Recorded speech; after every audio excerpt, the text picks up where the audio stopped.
Have you ever thought that caves are just dark passages underground? But no, cave explorers have recounted experiences that they probably never want to remember. Tight tunnels, strange sounds in the dark, cold winds blowing from nowhere.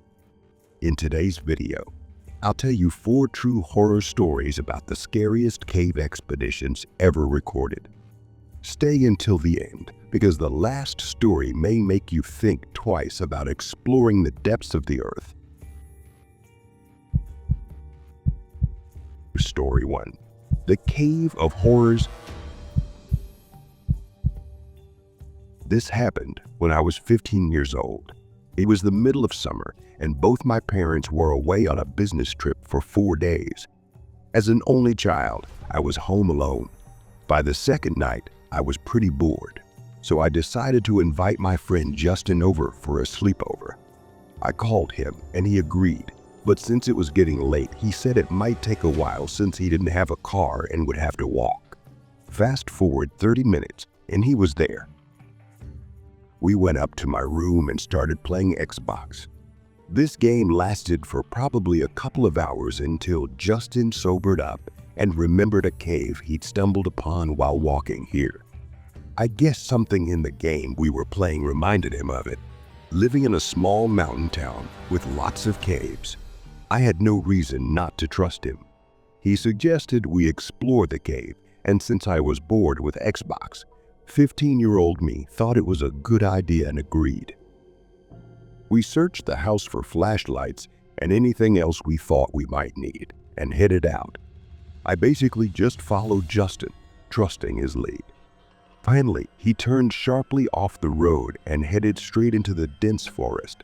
After a few minutes, we saw it. The cave was hidden behind some trees, the mouth of which was smaller than the entrance.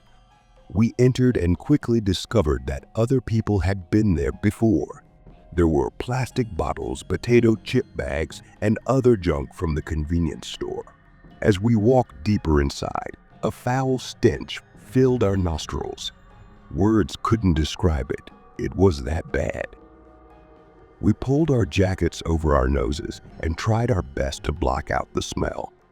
My flashlight found the source. A large black trash bag leaning against the wall, next to a makeshift bed and several fast food bags, some with food inside. I began to panic, realizing that a homeless person might be living here. Justin looked at the fast food bags to see how fresh the food was and noticed a black photo album. He opened it, then threw it away in disgust. "Dude, there's a picture of a dead body in there," he said. I didn't want to look for it myself. Suddenly, a blinding white flash lit up the entire cave. We both turned toward the sound, but we didn't shine our flashlights at it. Instead, we turned and ran as fast as we could toward the entrance. Once outside, we ran into the street and didn't stop until we got to my house.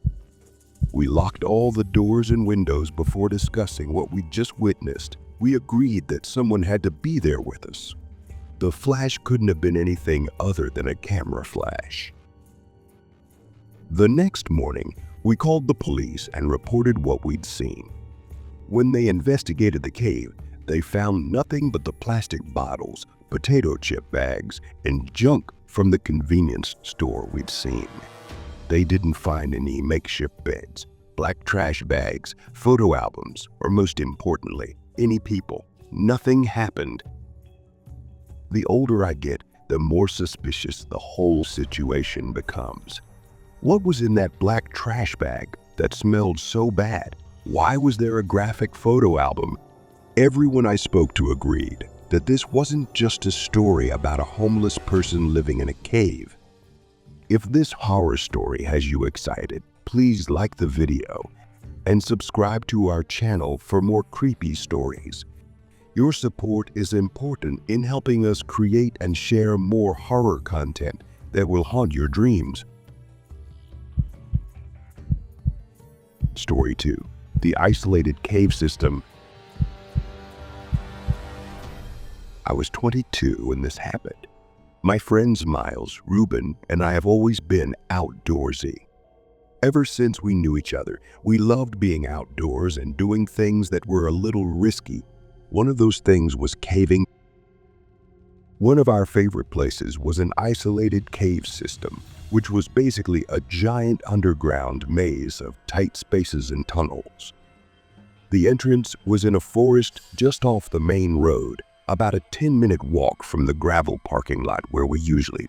This time, we decided to explore some tunnels that we had never been down before. There weren't any drone maps of the cave system, so we used a set of ropes tied to the entrance, which we carried with us as we went down to make it easier to find our way back. We drove out to the gravel parking lot, which was empty except for one vehicle, a dirty white pickup truck. This was not unusual, since a lot of people use the area for hiking and other outdoor activities. As we picked up our gear, I glanced at the truck and saw a man sitting in the driver's seat, watching us. Trying to be friendly, I gave him a thumbs up as we passed, but he didn't react.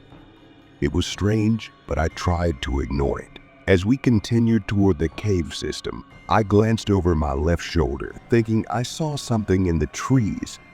I felt uncomfortable, but brushed it off as anxiety before entering the cave.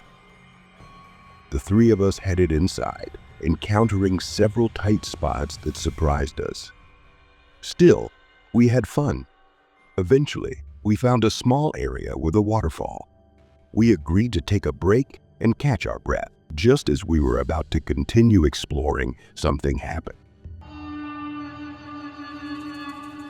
I was holding the rope in my hand when suddenly I felt a sharp tug before it went slack.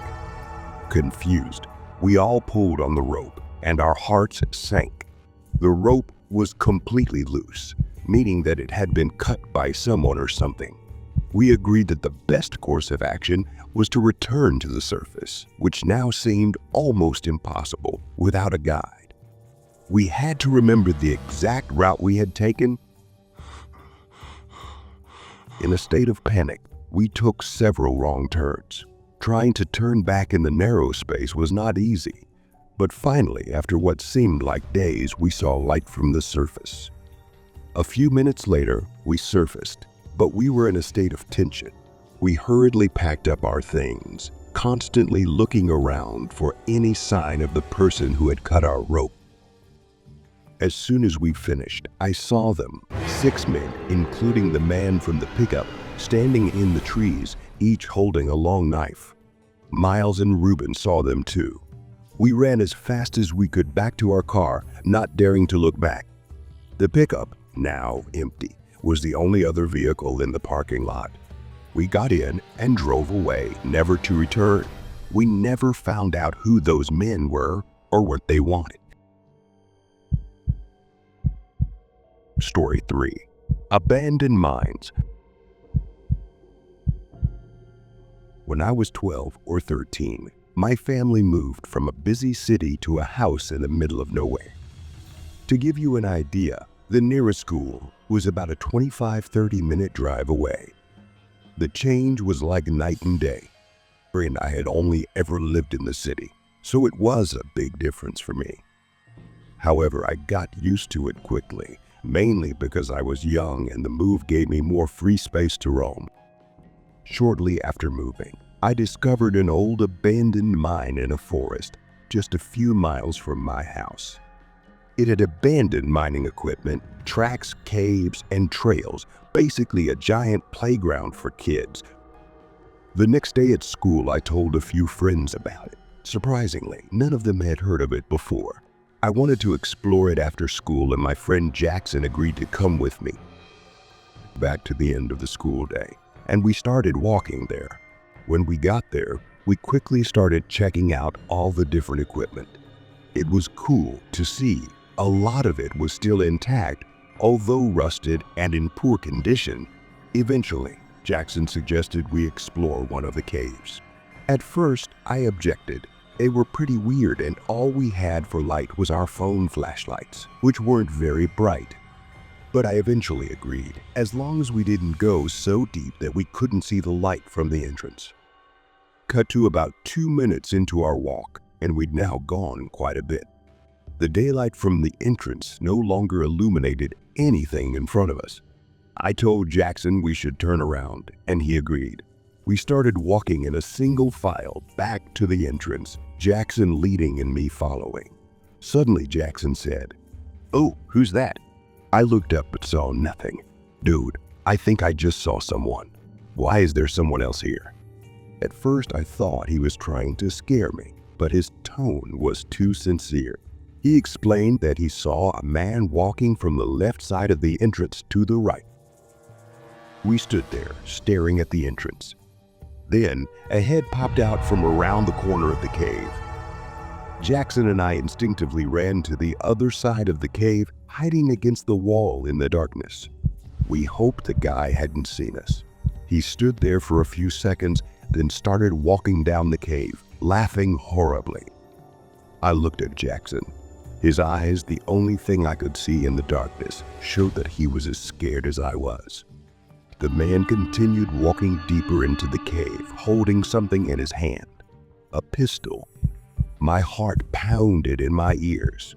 The man was about 12 feet away from us, looking around, squinting into the darkness, then miraculously turned and headed toward Jackson, and I didn't want to risk him waiting for us, so we hid. It was getting dark, and while being alone in an abandoned mine in the dark was scary, the possibility of facing this man was even scarier. For the next hour or so, it was completely dark outside. We had no phone service to call for help. We waited until midnight, thinking the man would be gone by then. We sat in total darkness for 5 hours, terrified. When midnight came, we slowly made our way toward the entrance. We didn't dare turn on our flashlights for fear they might reveal us. We moved as quietly as possible, Jackson in front and me right behind. As we approached the entrance, Jackson suddenly broke into a sprint. Terrified and not knowing what I saw, I sprinted after him. We ran through the woods, heading straight for my house. When we finally got to my house, we saw the flashing red and blue lights of several police cars. One of the police was talking to my parents. Jackson and I ran frantically to them, tears in our eyes, trying our best to explain everything. The police searched the abandoned mines and the surrounding area for any sign of the man we described, but they found nothing. So from that day on, I chose not to go out much, purely out of fear. If I did go somewhere, I would tell my parents exactly where, with the exact time I would leave and return. Even now, I think back to that moment, wondering if that man had actually seen us and was hunting us. It is a memory that still haunts me.